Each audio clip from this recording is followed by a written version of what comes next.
전에도 말씀드렸듯이 지금은 이제 어떤 분들도 그런 얘기를 해요. 구원의 복음도 중요하지만 이 성화를 이루어가는 이 구원의 복음, 이것도 중요하다.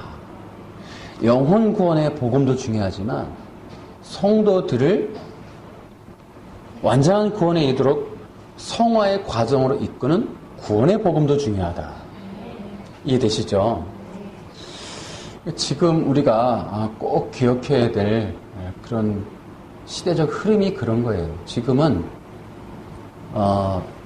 진정한 구원에 이르게 하는 이 복음도 중요하지만은 진짜 성도들 알고 이 양들 이들을 구별해서 그들로 하여금 예수님으로 충만해지게 하는, 예수님으로 충만해지게 하는 이 구원의 복음이 중요하다.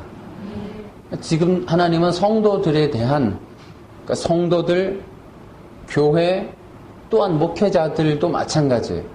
지금은 좀 심한 표현을 하면 영과 육을 가르고 있고 또 진짜냐 가짜냐를 가르고 계시고 진정한 알곡을 콜링하는, 불러내는 그런 시대에 지금 우리가 현재 놓여 있다.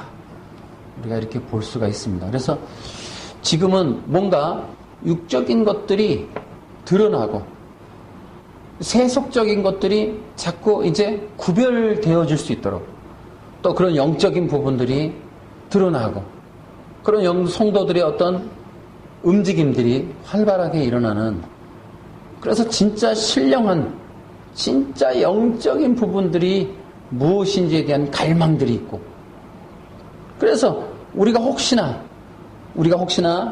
정말 그동안 해왔던 것들이 틀린 건 아니었을까?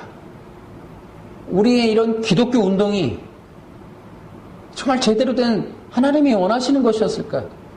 이렇게 좀 구별되고 또 그런 어떤 흐름들이 두드러지게 나타나는 그런 현상들도 있습니다.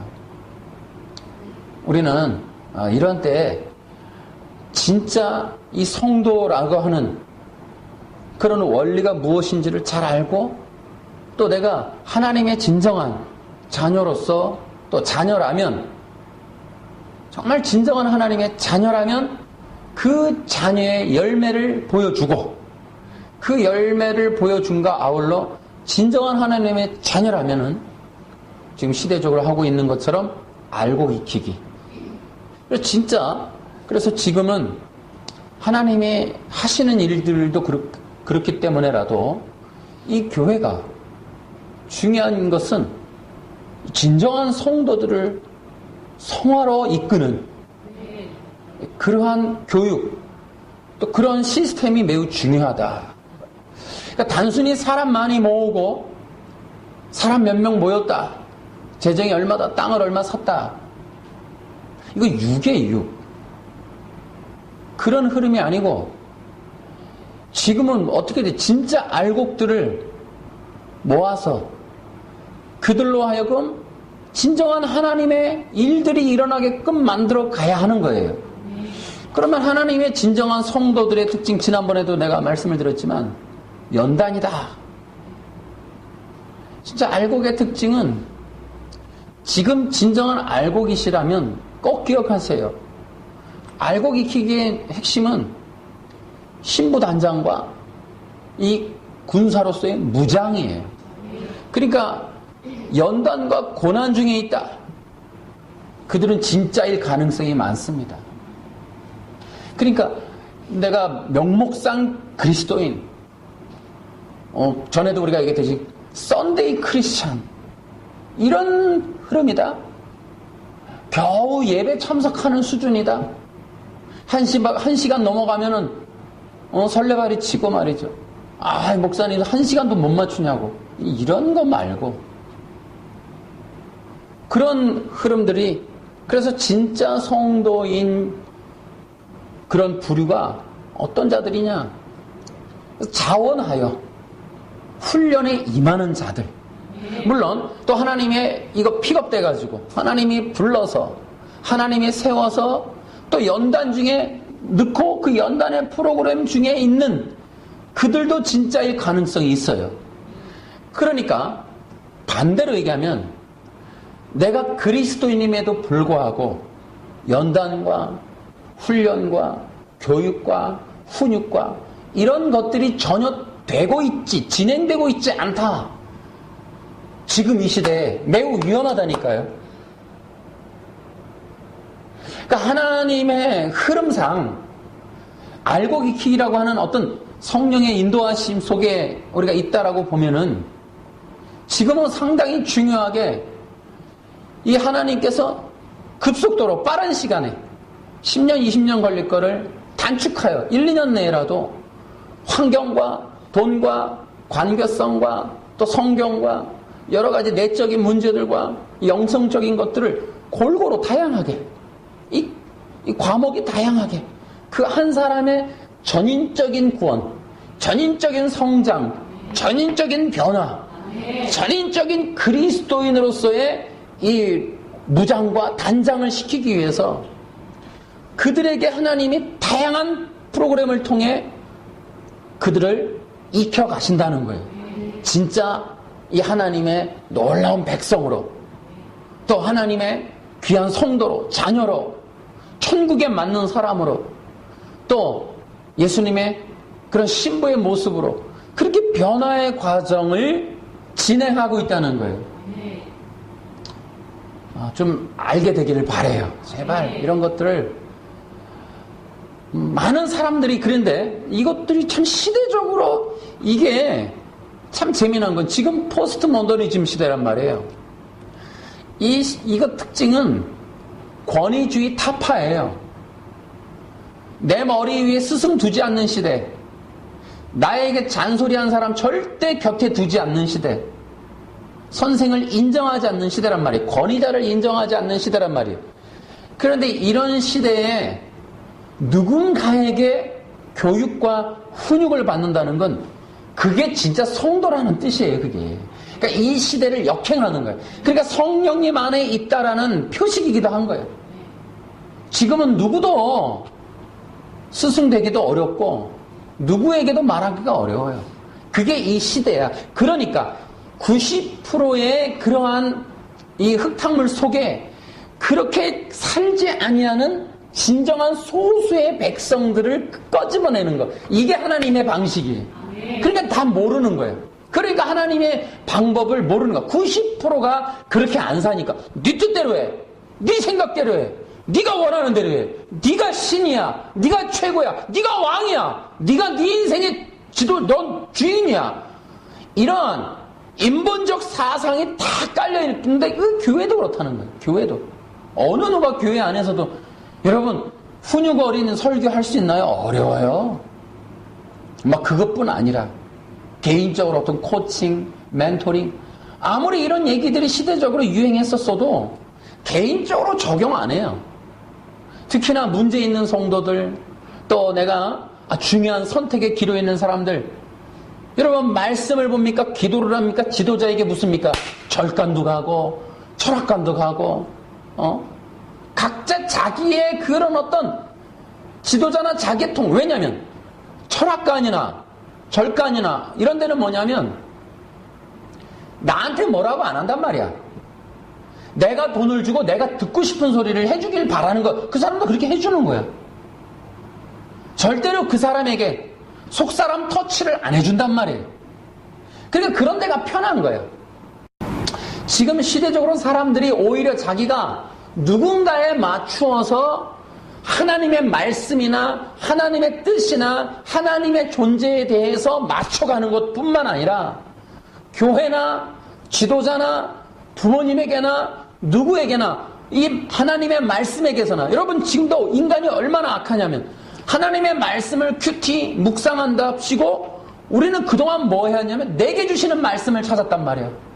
내가 듣기 좋은 소리, 내가 오늘 어떻게 어디로 가야 될지에 대한 가르침 이런 것만 했지 훈육받을 생각은 안 했어요. 말씀을 통해 교훈과 책망과 바르게 함과 의로 교육함. 어떻게 보면 이 디모데가 말한 4가지 항목도 보면 이게 살짝 부담스러운데 교훈 참 요즘 말로 쉽지 않은 책망? 부모님도 쉽지 않은 걸 성경이 책망한다고. 바르게 함, 삐뚤어졌으니 바르게 한다는 거거든. 의롭게 한다는. 불의하니까 의롭게. 이 4가지 항목도 사실은 내게 주시는 말씀 찾기에 굉장히 먼 거야. 성경은 원래 그건데. 그러니까 성경이 설교식으로도 나오지만은 바울도 그렇지만 책망 얼마나 해요. 갈라디아 사람들한테 어리석도다. 갈라디아 사람들아. 아주 굉장히 경고하고 훈육하고 책망. 다른 복음을 전하는 자도 저주가 있을지어다. 세게 얘기한다니까요, 바울도. 우린 그런 걸 들으면서 우리는 어떻게 해요? 책망을 받고 교훈을 받아야 되는 거야. 그런데 내게 주시는 말씀. 굉장히, 물론 이제 그걸 또 해석하다 보면, 그것도 그 안에 들어가 있다 이렇게 하겠지만, 그거를 교육 안 받은 사람들 입장에서는 누구나 듣기에, 일반적으로 듣기에 내게 주시는 말씀이라는 게 자기중심적으로 받아들일 수밖에 없도록 왜곡시킬 수밖에 없는 구조를 갖고 있단 말이지. 그러니까 나는 단호하게 거부하는 거예요. 지금의 큐티 방식을. 그래서 묵상의 하가라고 하는 히브리 방식의 묵상으로 바꿔가자. 나는 그 원리를 말하는 거예요. 그래서 되새김질. 이 되새김질이라는 방식으로 하는데 그 원리가 뭐냐. 우리가 이제 내러티브 이 묵상법에 얘기했지만은 이런 부분들이 성경까지도 인간이 악용한단 말이에요. 악용. 성경을 통해 내가 어떻게 해야 잘 될 것이냐. 내게 좋은 말이 뭐냐를 찾는 데 열중한단 말이에요. 지금 시대는 더해요, 더해. 자기중심적이기 때문에. 그래서 이 말씀을 통해서도 교정이 안 돼. 그러니까 사람이 자원하여 하나님의 뜻에 맞춰가거나 성경의 뜻에 맞춰가거나 지도자나 혹은 주일마다 하는 수요일도 하시고 새벽마다 목사님들이 하는 설교에 맞춰가거나 이렇게 어떻게 목사님들이 쏟아내는 그런 설교나 성경이나 또 뭐 개인적인 어떤 상담을 통해서도 이렇게 하세요. 여러분 지금도 상담하게 가보면은 저도 상담한 몇 강의 들었는데 늘 하는 말이 있어요. 최고의 상담은 뭐다? 잘 듣는 거다. 듣고 있으면 본인이 문제 해결을 스스로 한다. 그게 뭐냐면 좋은 말이기도 한데 때로는 그런 카운셀러의 역할이 뭐야? 그러니까 잘 들어주라는 거야. 잘 들어주라. 그러니까 뭐냐면은 훈육과 어떻게 보면 바른 길을 제시하는 교육이라고 하는 걸 원천적으로 배제하고 일단은 잘 들어주라는 거지. 그러니까 상담이라는 게 그렇다는 거예요. 그러니까 문제를 가지고 오는 사람들의 대부분의 문제는 뭐냐면 자기중심적인 게 많거든. 그러니까 자기중심적이니까 자기 소리를 듣고 또 문제를 풀어간다는 거지. 이게 문제 푸는 게 아니라 더 악화시킬 수도 있는데 자기중심적이기 때문에 사실은 문제가 많아서 다양한 사람들의 이야기와 소통을 통해서 문제를 본질로 접근해 가야 되는데 들어만 주라는 거지. 자기중심적인 문제 있는 사람들한테. 이제 이런 부분들이 또 개선됐으면 좋겠다는 거예요. 그러니까 우리는 지금 이 시대에 누군가 이렇게 포스트 모던 자기 왕된 시대에 이 목회에도 또 교회 신앙생활도 이게 변화가 있지 않으면 이 시대와 다른 흐름의 변화를 일으키지 않으면 그런 흐름으로 교회가 도전하고 몸부림치지 않으면은 우리 세속화의 물결에서 살아남을 기가 없다. 살아남을 수가 없다. 이해되시죠? 지금 그렇다는 거예요. 그러니까는 자원하여 하나님 앞에 훈련 받으러 나오는 그 사람들. 근데 그 사람들이 뭐예요? 훈련이라는 게 교육, 훈육, 또 때로는 병책, 책망 이런 것들을 통하여 하나님의 뜻대로 살아보겠다라고 하는 그런 사람들의 몸부림이에요. 몸부림.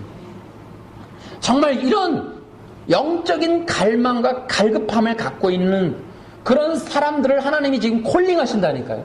그런 사람들을 불러서 익히는 거예요. 그 익히는 데 있어서 여러 가지 프로그램들이 동원된다고 아까 말씀을 드렸는데 그러면서 본질적으로 이 프로그램을 통해 이 성령의 주도하에 이루어지는 이러한 알고 깊기 프로그램을 통해서 옛사람이 죽어지고 옛사람의 이 방식, 옛사람의 욕구가 다 무너지고 영적인 새 사람의 삶이 그것이 강력해지기에 더 일어나는 것, 더 풍성해지는 것. 그러한 이 판의 분리, 판의 뒤집힘의 역사가 일어나야 돼요. 육의 판과 영의 판이 이게 바뀌어져야 돼요. 그러니까 우리가 이제 그런 부분들이 안 된 상태로 있으면, 그렇게 있으면은 이제 나중 되면 슬피 울며 이래갈미 있는 거예요. 그러니까 이 판의 뒤집힘이라는 게 상당히 중요해요. 지금 이런 거예요. 인생의 목적을 이제 생각할 때에도 그래요. 지금의 90%의 사람들은 학생들에게 뭐 하려고 해요? 가정에서도 공부 잘해서 좋은 대학 가서 하나님께 영광 돌리고, 취직 잘해서 돈 많이 벌어서 11조 많이 하고 하나님께 영광 돌리고, 자꾸 이런 식으로 우리는 생각한단 말이에요. 이해되시죠? 시집 잘 가서 하나님께 영광 돌리고. 이것만큼 세속화된 기독교가 없어요. 성경하고는 완전히 거꾸로 가는 거예요. 그게 판의 뒤집힘이야. 우리의 인생을 성적이나 다른 어떤 것들로, 어떤 업적으로 하나님께 영광 돌린다라고 하는 그 의식이 뒤집어져야 돼. 우리는 그렇지 아니하여도 감사하고, 없을지라도 감사하고, 아플지라도 감사하고, 넘어져도 감사하고, 할렐루야. 가난해도 감사하고, 그것이 곧 하나님의 영광이다. 부자가 되어야 영광 돌리는 게 아니고 없는데 감사하는 거야. 정말 얼마나 세속화가 됐는지, 이런 이야기가, 지금 하고 있는 이야기가, 이게 고래가 담배 피던 시절에 무슨 뭐 그런 동화 같은 얘기로 들릴 건데, 웃기는 얘기다. 얼마나 세속화가 깊이 뿌리 내렸으면 가난이 하나님께 영광입니다, 아멘 하기가 굉장히 어렵습니다. 이런 얘기가. 여러분, 좋은 대학을 가야 하나님께 영광 돌리는 게 아니에요. 그러면 얘기합시다. 교회에서 대학을 못 간 사람들은 하나님께 영광이 아니고 하나님께 욕보인 겁니까? 나는 진짜, 그러니까 이 의식을 뿌리 뽑으셔야 돼요. 그게 판의 뒤집힘이에요. 정말 건강하고 성공하고 취직 잘 되는 게 그게 하나님의 복이라고 여긴다는 것도, 하나님이 나와 늘 함께 하는 것보다 더 큰 복이라고 여겨지니까 우리는 얼마나 세속하냐 이거야. 그래서 그 판이 뒤집어져요. 우리의 의식과 생각과 가치 기준이 이 세속적인 것과 세상 것들로부터 거꾸로 가야 돼. 그게 뒤집히는 거예요. 우리 눈에 사람이 보이고 돈이 보이는 거에서 예수님이 보여야지. 우리의 기쁨의 중심에 다른 어떤 성적이, 자녀가 1등하는 기쁨보다 예수님께 예배하는 기쁨이 더 커야지. 어렵다는 거죠, 이게. 그래서 연단을 되게 해도 어려운 거야, 그게. 판의 뒤집힘이라는 게 진짜 어려워요. 깊은 연단 속에, 관계의 충돌 속에, 그 속에서 정말 예수님을 더 부르고 예수님께 나아가고, 내가 무엇이 문제인가? 나의 지금 어떤 어려움들 속에서 정말 이 주님 앞에 다 내려놓고, 정말 옛사람을 다 내려놓고 십자가를 질 수 있는 그러한 몸부림이 알고 익히기도. 아멘. 그러한 성도로서 진짜 하나님의 자녀로 성장해가는 그런 과정. 근데 그게 웬간해야지 쉽지 않단 말이야. 일반적인 종교의식을 갖고 있는 사람들은 시험거리기 때문에 나가야 되는 이유야. 교회를 떠나고, 예배를 떠나고, 신앙을 떠나고, 뭐 교회를 떠나고, 뭐 구역을 떠나고, 이런 건 기본이고, 아예 기독교를 떠나는 수도 있으니까. 하나님 앞에 뭐 기도하면 복 준다며. 교회 다니니까 되는 일이 없어. 이제 이런 것들이 기독교를 오해하긴. 그러니까 우리는 얼마나 많은 시간 동안 기독교를 오해하는 이야기들을 쏟아 부어냈었냐는 거야. 아니, 하나님이 살아계시면 나한테 이럴 수가 있어? 아니, 예수님 믿으면 복 받는다며. 11조 하면 복 받는다며. 1,000번 하면 응답받는다며. 안 되더라 하면서 교회를 떠나게 했다면, 근데 그게 정상이거든. 안 되는 게. 1,000번째 해갖고 다 지혜 받으셨어요? 아, 이게 진짜 제가 죄송한 얘기인데, 우리가 진짜 이렇게 눈 가리고 아웅하는 거 정말 교회에서 하지 말아야 돼요, 진짜. 여러분, 헌금 내니까 막 복 받아요. 근데 그 복은 또 뭔 복이야? 히브리어의 바라크야? 도대체 뭐가 복인데? 여기가 절간이야? 철학관이야? 그러니까 얼마나 세속화가 깊이 진행됐냐는 거예요. 하나님의 임재를 향해서 추구했던 그 이스라엘 백성들의 그러한 이 기독교의 모형이 한국에 와서 다 이단돼 버렸어. 이게 우리는 지금 뭐 하냐는 거냐. 그래서 지금 그게 이제 와서 2017년 이제 와서 이 기독교가 변질되고 또 빗나갔고 많이 지나갔고 세속화됐고 했던 것들이 이제는 하나님이 급속도로 다시 본래의 어떤 본질로 깊이 돌아오게 해서 그런 것들을 형성하고 빚어가는 시대다. 그런데 그런 것들이 대형화나 또 많은 숫자를 동시에 하지 않으시고 소수를 통하여 주님의 그 백성들, 콜링된 백성들을 통하여 이루어 가신다는 거예요. 할렐루야. 그런 하나님께 영광 돌립니다. 하나님이 하시는 일들에 영광 돌립니다. 기도원 300용사를 통해서 미디안을 무찔렀던 하나님을 찬양합니다. 하나님이 하시는 거예요. 인간이 승리한 전쟁이 아니고 하나님이 승리한 전쟁. 하나님이 다윗을 통하여 골리앗을 무찌른 것을 찬양합니다.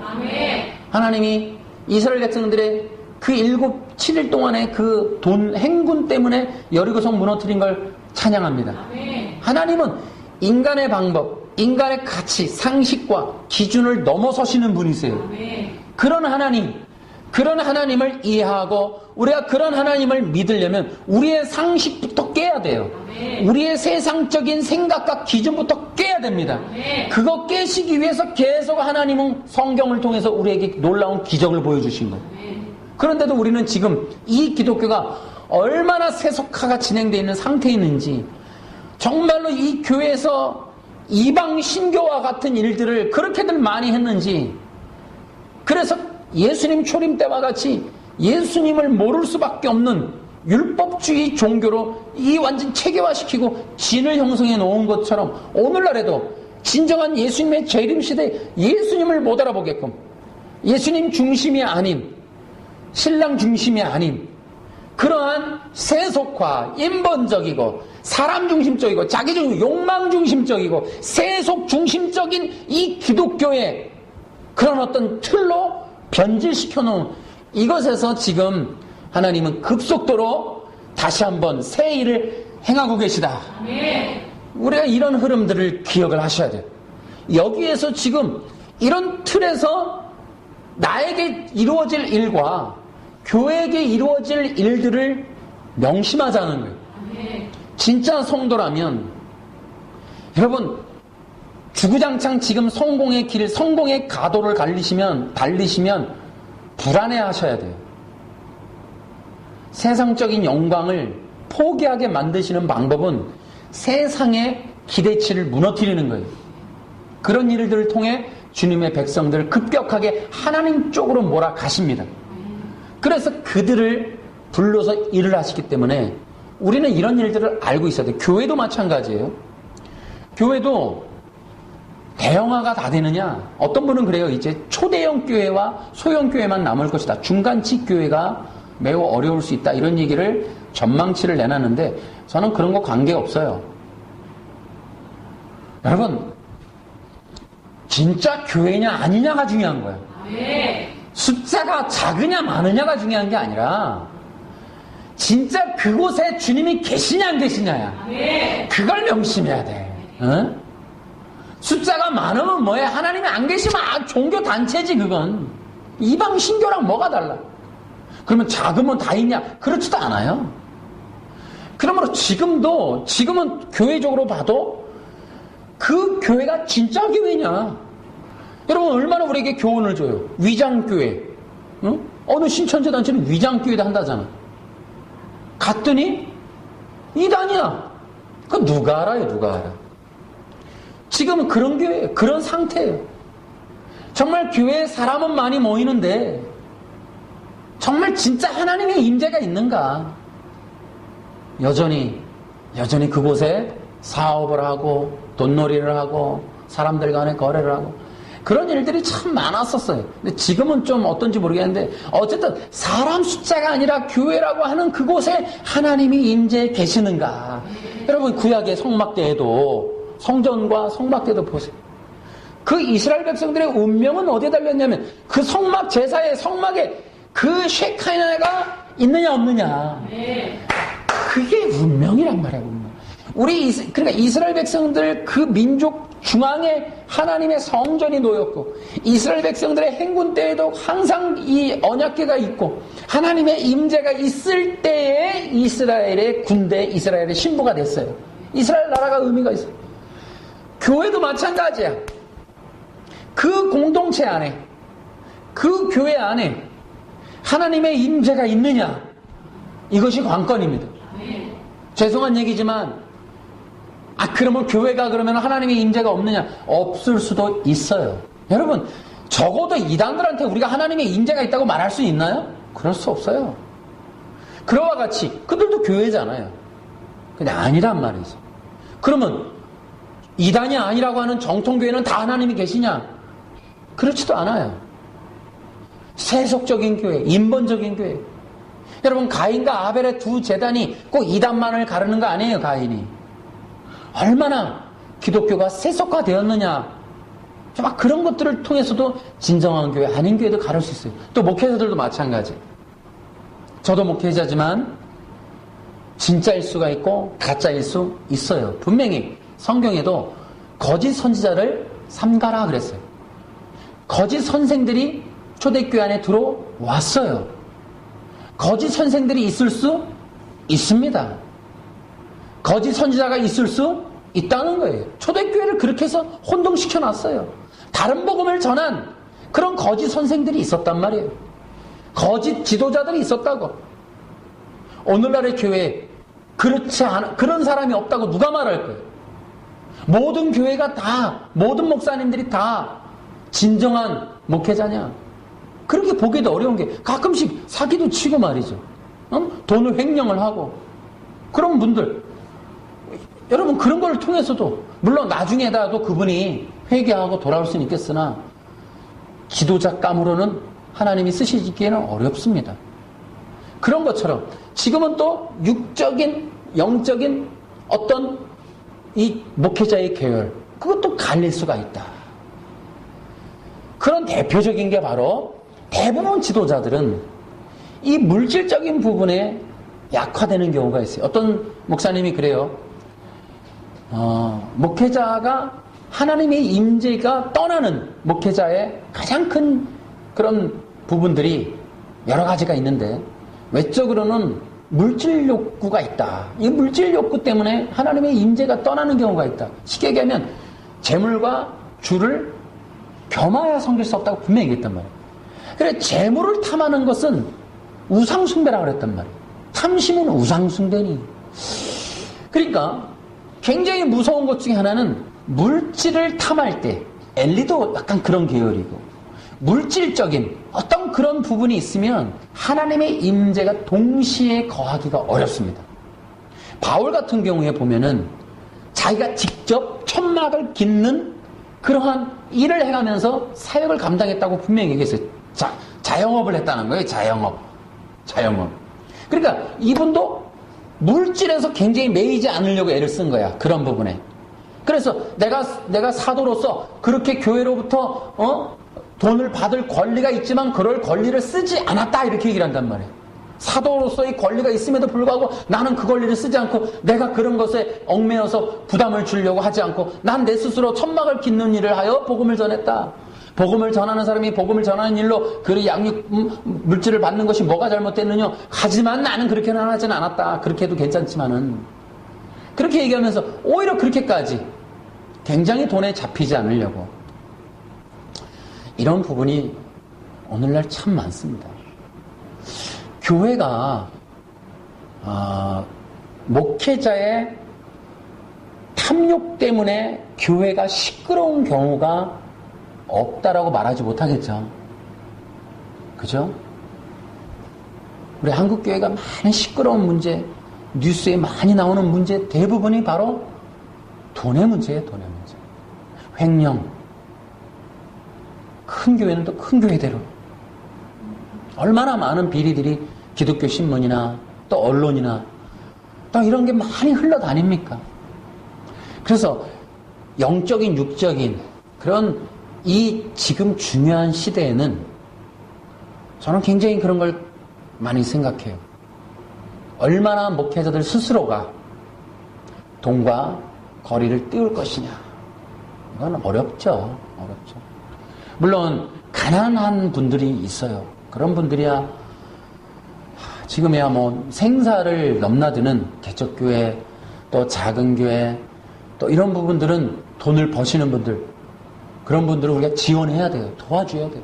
목회를 할 수 있을 정도의 지원은 해줘야 되지만 탐욕으로 뭐 수억 원씩 수십억 원씩 또 뭐 작게나 크나 어쨌든 그런 어떤 이 돈의 물질의 문제가 걸리는 부분은 하나님의 임재를 또 가로막는 원인이 된다.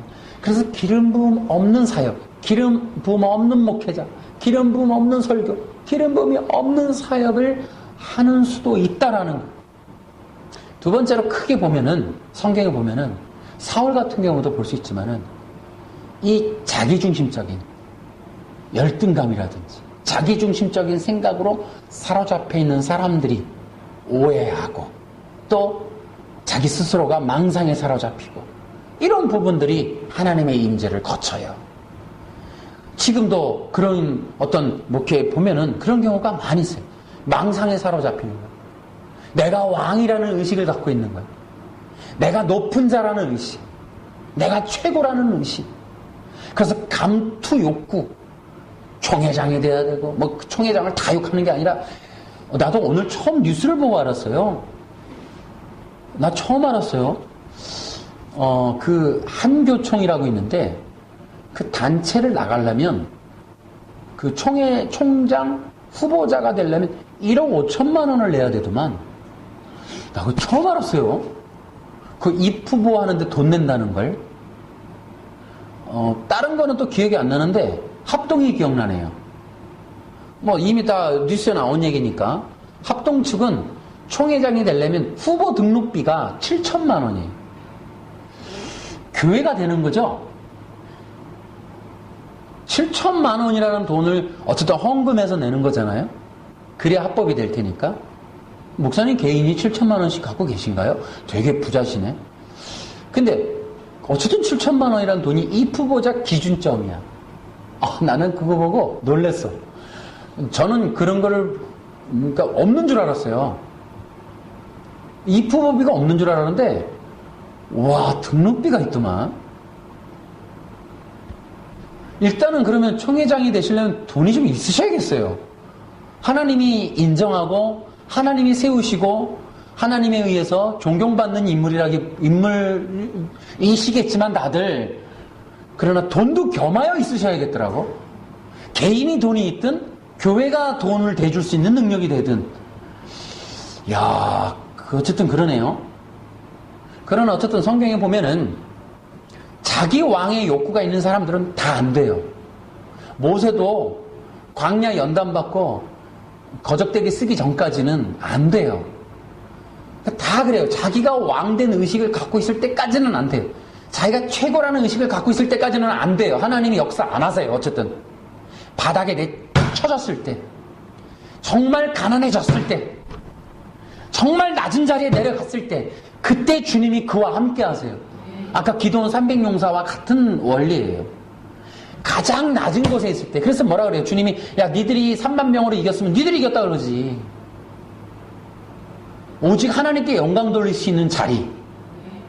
그러니까 하나님이 아니면 할 수 없는 그 상태가 되었을 때 주님이 일하세요. 그러니까 굉장히 자기의식이 중심이 강하신 분들과 물질적인 탐욕이 강하면 어쨌든 성경적으로 보면 하나님의 임재는 겸하여 있지 않습니다. 그러면 지금 오늘날 이 시대에 영육이 갈라지는 시대에 보면 어쨌든 목회자들도 두 가지는 조심해야 될 것 같아요. 어떤 망상은 버려야 될 것 같고, 뭐 쌈짓돈이 내 돈인 것처럼 쓰시는 분들도 조심해야 될 것 같아요. 다 그렇겠지는 않겠지만은 적어도 34억을 선교비를 썼는데 법원에서 그 4년형을 맞으시고 이런 것들은 안 돼요. 어쨌든 안 된다고 봐요. 저는 그런 건 안 된다고 봐요. 개인적으로 저는 확신합니다.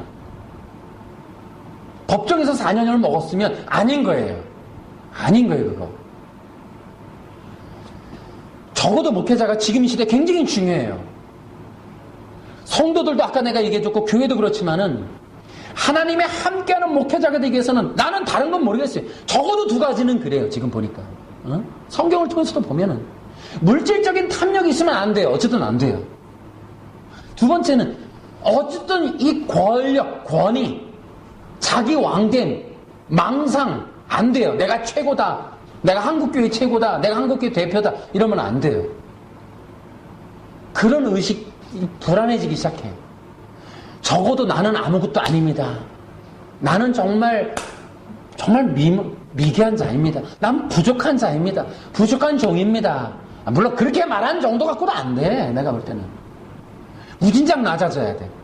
그래서 정말 예수님밖에 없을 정도로, 예수님만 남는 정도의 그런 겸손함으로 내려가지 않으면 하나님의 임재를 경험하기는 어렵다.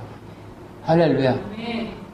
이것이 오늘 우리에게 중요합니다. 그래서 이제 여러분과 내가 이제는 영적으로 익어가는 구원의 복음, 성화되는 구원의 복음, 신앙생활이 지금은 교회 다니는 것이 아니라 익혀지는, 성령님으로 인하여 익혀지는, 적어도 성령님이 주물를 수 있고 콜링할 수 있고 부를 수 있고 또 앉으라고 명령할 수도 있을 때 Yes sir, 예 주님, 예 주님,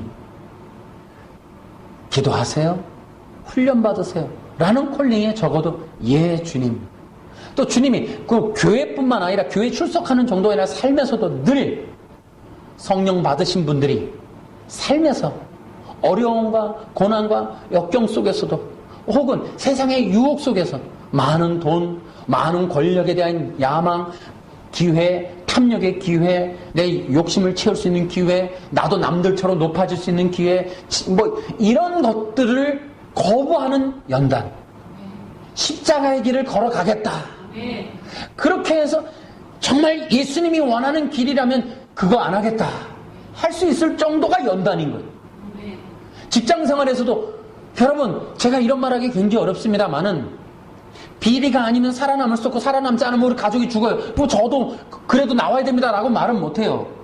하지만 정말 주님 앞에 무릎 꿇고 금식이라도 하면서 기도해 보세요.